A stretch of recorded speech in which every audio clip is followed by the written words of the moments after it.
श्री स्वामी समर्थ. तर पुढच्या डिसेंबर महिन्यामध्ये दत्त जयंती आहे, तर त्यानिमित्त आपल्याला स्वामींची सेवा करायची आहे. तर 25 नोव्हेंबर ते 15 डिसेंबर पर्यंत आपल्याला 21 दिवसांची स्वामींची प्रभावी अशी सेवा करायची आहे.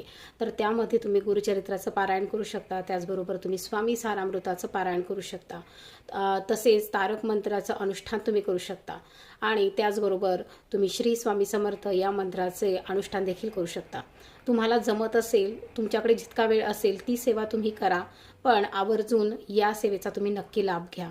तुम्हाला 3-4ही सेवा करायला वेळ मिळत असेल तर नक्कीच तुम्ही या सर्व सेवा करू शकता. आणि जर तुम्हाला एकच सेवा कोणतीही करता येत असेल किंवा 2 सेवा करता येत असतील तर नक्की तुम्ही ती करा.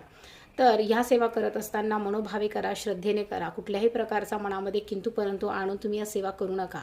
श्रद्धा असेल तर नक्कीच तुम्हाला त्यातून तुम्हाला जे